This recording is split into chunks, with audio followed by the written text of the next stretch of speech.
And welcome back to Little Spy Lira. So I was looking at KP Creek Gifts website and came across this adorable little Lath Be Kind hanging. It's 15 inches long and fairly inexpensive at only $28, but I decided I just needed to make it with my own little twists and for a fraction of the price. Home Depot sells 6-foot lath strips for $1.37 in my neck of the woods. However, I wanted my sign to be heavier and sturdier so I could potentially hang it outside. I decided to go with 5-gallon paint stir sticks, also from Home Depot. First, you'll want to cut the wood down to 17.5 inches. I used a miter box. I left the packaging on while cutting because it keeps everything together nice and tight. No slips, easier cuts, win-win. Obviously, I removed the plastic wrapping after the cutting. Then, I lined the 5 of them up evenly side by side. I used the one in the middle for a previous project. That's why it's so dark. After lining the paint sticks up, I used masking tape to keep them in place. Next, I used a 6.5-inch bread plate to draw a circle at the top of the sticks. Then I spun the wood around so the circle was at the bottom. Starting from the center of the middle stick, draw a bowed line that reaches the outer edge of the paint sticks, then curves back up to connect with the circle. Do this for both sides. These bowed lines will be the bumblebee's body. I suggest you use a pencil for all of your lines. I only used black magic markers so my lines would show up better on the video. If you have a jigsaw, that will make cutting super quick and easy. I do not have mine available, so I used miter shears a little bit, but mostly I used the box cutter. Go slowly, take your time, wear protective equipment. Using the box cutter took about an hour, but it can be done, and the end product is definitely worth it. Here I'm just showing you that I made his little bee neck a little thicker. When I was finished cutting all the pieces down, I used some 80 grit sandpaper to smooth all the cut edges. That finished, I took my two 12-inch paint stir sticks, placed them side by side, and used a coffee mug to draw a curve on both ends. These will be the wings. Cut and sand these pieces like you did for the bee. When all your cutting and sanding is done, use a soft cloth to wipe away any sawdust. I used a paintbrush to apply wood glue to the sides of the sticks, then press them together. Then I used masking tape to bind the pieces together until the glue dried. Remember, the bee and the wings are separate at this point. Don't glue those to each other yet. After the glue is dry, remove the masking tape and sand off any glue residue that may have seeped out. At this point, I grabbed my Waverly Antique Wax and gave the top and sides a thick coat, then used a baby wipe to remove the excess and allowed everything to dry. After the antique wax dried, I used my Waverly chalk paint in white to paint the wings.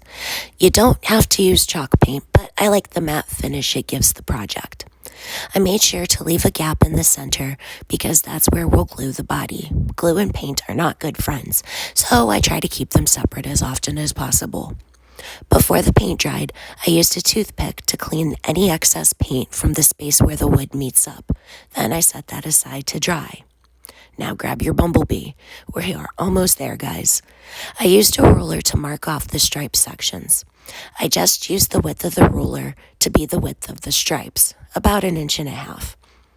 I used Waverly chalk paint in maize for the yellow stripes, and I allowed the yellow paint to dry, then placed painter's tape over it, and used Waverly chalk paint and ink for the black stripes. I also painted his little head black. Before the black dried, I removed the painter's tape. Again, I used a toothpick to clean out the spaces where wood meets wood.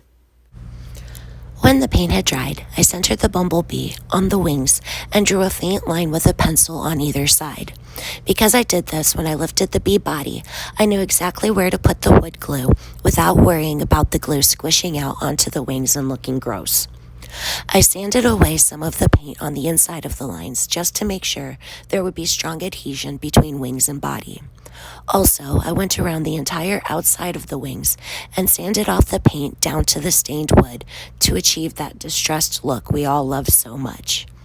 I hit the centers of the wings with a little light sanding too and wiped off any residual paint dust. Then I repeated the sanding for the bumblebee body. I also sanded over where the wood joined to enhance the lines. I squirted some wood glue onto the wings inside the pencil marks and fit the bee on them so I could cover the pencil lines, and then placed some heavy coasters on top and allowed everything to dry overnight. While the wood glue dried, starting 3 inches from the end of some Dollar Tree floral wire, I coiled roughly 10 inches of wire around the end of a paintbrush. I left an 8-inch gap and then repeated the coils for the other side. Then I cut the wire so I'd have a 3-inch tail on that side as well. I gently pulled the coils apart so they'd spread out a little, and then I spray painted them black. I drilled 2 small holes in the top of the head on the second stir stick from the outer edge. I just eyeballed it, but you can measure it if you like. I cut the now dry wire in half and coiled the top of the antennae to keep the wire from stabbing someone. Then I threaded the antenna into the 2 holes I had just drilled. I wrapped the wire around itself and used some pliers to pinch the wire together so no pokey bits would hang out. Then I just played with them until they looked cute and whimsical to me. I liked the Be Kind tag on the inspiration piece, but I wanted this sweet little guy to be a greeter, so Be Welcome it is. I used some Distress Oxide by Ranger to dirty up the edges of the tag for a more rustic feel. Then I took 4 strands of Dollar Tree hula skirt, raffia would also work here, threaded the tag onto the strands and wrapped it around his neck, just tying a simple double knot to keep everything in place. Finally, I had some jute that I tied with an overhand knot to form a loop for hanging. I used my staple gun to attach the loop, but you could also use super glue or hot glue instead. The antennae were a little floppy, so I used some Dollar Tree Fix-All adhesive to hold them in place. And voila, a happy little bumblebee to welcome our loved ones to our home. I really hope you enjoyed today's Be Welcome hanging tutorial. If you liked the video, I hope you take a look around the channel.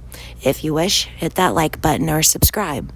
Have a wonderful week, and God willing, I'll see you next Friday. Bye.